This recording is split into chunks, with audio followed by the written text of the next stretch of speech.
भक्तो ओम नमः शिवाय, श्री शिवाय नमस्तुभ्यम, जय श्री महाकाल। क्या आपका भी बच्चा पढ़ने में कमज़ोर है? आप लोग बहुत ज़्यादा परेशान हैं अपने बच्चे की पढ़ाई के लेके कि आखिरकार हमारा जो बच्चा है वो पढ़ता क्यों नहीं है। तो अब आपको परेशान होने की बिल्कुल भी आवश्यकता नहीं है, क्योंकि आज जो मैं आपको उपाय बताने वाला हूँ, अगर आपने इसको ध्यान से सुन के और अच्छे तरीके से कर लिया तो अवश्य रूप से आपके बच्चे का जो मन है वो पढ़ाई की ओर आकर्षित होगा ही होगा। क्या करना है, कैसे करना है, पूरा का पूरा आपको मैं बताने वाला हूँ और अच्छे तरीके से आपको समझाने वाला हूँ। तो बस उपाय ध्यान से सुन के अच्छे से करिएगा ज़रूर। देखिए, आपको भी पता है कि पूज्य गुरुदेव की जो कथा होती है उसमें लाखों की भीड़ आती है। कैसे भीड़ आती है? लाखों की भीड़ आती है। और जब गुरुदेव की कथा में लाखों की भीड़ आती है तो वहाँ ज़्यादातर जो भक्त होते हैं वो क्या करते हैं, पत्र के द्वारा अपनी इच्छा और पत्र के द्वारा अपनी मनोकामना जो होती है वो गुरुदेव तक पहुँचाते हैं। तो अभी गुरुदेव की कथा चल रही थी, आज से 4 से 5 महीना पहले की बात है। गुरुदेव की कथा चल रही थी और गुरुदेव की कथा में लाखों की भीड़ आई। अब जब गुरुदेव की कथा में लाखों की भीड़ आई तो वहाँ ज़्यादातर जो भक्त थे उन्होंने क्या किया, पत्र के द्वारा अपनी इच्छा और पत्र के द्वारा अपनी मनोकामना जो है वो गुरुदेव तक पहुँचाई। अब जैसे ही गुरुदेव के पास पत्र पहुंचा और गुरुदेव ने पत्र पढ़ा तो वहाँ गुरुदेव ने देखा कि ज़्यादातर जो भक्त हैं उनकी क्या है, केवल और केवल एक ही इच्छा और एक ही मनोकामना है। क्या कि गुरुदेव, हमारा जो बच्चा है उसका जो मन है वो पढ़ाई लिखाई में बिल्कुल भी नहीं लगता।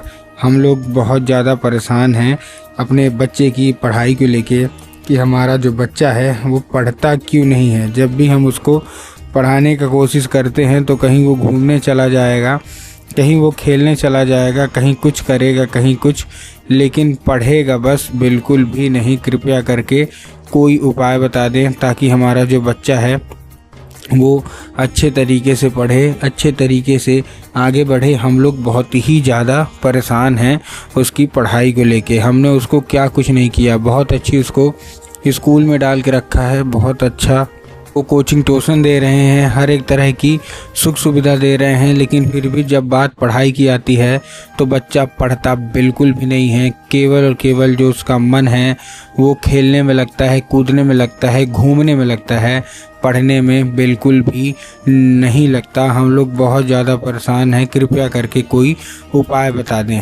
अब जैसे ही गुरुदेव ने ये देखा तभी गुरुदेव ने 2 से 3 उपाय बताए और कहा, केवल और केवल ये उपाय कर लेना, तुम्हारा जो भी बच्चा है जिसका भी मन पढ़ाई लिखाई में नहीं लगता, अवश्य रूप से उसका जो मन है वो पढ़ाई की ओर आकर्षित होगा ही होगा। क्या करना है, कैसे करना है, पूरा का पूरा मैं बताने वाला हूँ और अच्छे तरीके से आपको समझाने वाला हूँ। तो बस उपाय ध्यान से सुन के आपको अच्छे तरीके से करना अवश्य रूप से है, ठीक। तो चलिए मैं आपको बताता हूँ। तो देखिए, जो हमारा पहला उपाय है, इस उपाय में आपको लेना है 3 काली तिल और साथ में आपको लेना है 1 धतूरा। तो आपने क्या ले लिया, 3 काली तिल ले लिया, 1 धतूरा ले लिया। अब काली तिल और काली मिर्च में ना बहुत सारे लोग कंफ्यूज होते हैं कि काली तिल क्या है, काली मिर्च क्या है। हमको थोड़ा साफ साफ बताओ। तब गुरुदेव ने साफ साफ बताया है कि आपको काली तिल ही लेना है, साथ में आपको 1 धतूरा भी ले लेना है, ठीक। ले लिया। अब लेने के बाद आपको करना क्या है, जैसे आपने लिया, लेने के बाद अपने बच्चे के हाथ में देना है इसको और भेज देना है उसको कहाँ, सीधा सीधा शिव मंदिर। अब जैसे ही आपका बच्चा शिव मंदिर पहुँचेगा, शिव मंदिर पहुँचने के बाद उसको बोलिएगा कि दक्षिण दिशा में खड़ा हो जाए और उत्तर की ओर अपना चेहरा कर ले। अब देखिए, दक्षिण और उत्तर में ना बहुत सारे लोग कंफ्यूज भी होते हैं कि दक्षिण क्या है, उत्तर क्या है, हमको थोड़ा साफ साफ बताओ। तब गुरुदेव ने साफ साफ बताया है कि आप जिस भी शिव मंदिर जा रहे हैं उस शिव मंदिर का जिधर साइड जलाधारी होगा आपको अपना चेहरा उधर साइड करके खड़े हो जाना है बस।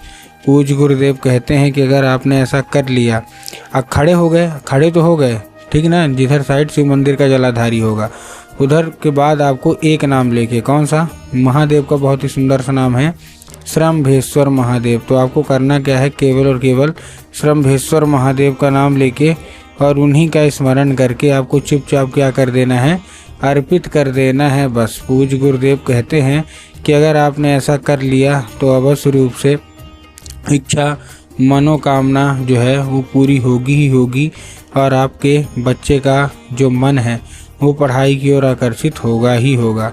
ये था हमारा कौन सा, ये था हमारा पहला उपाय।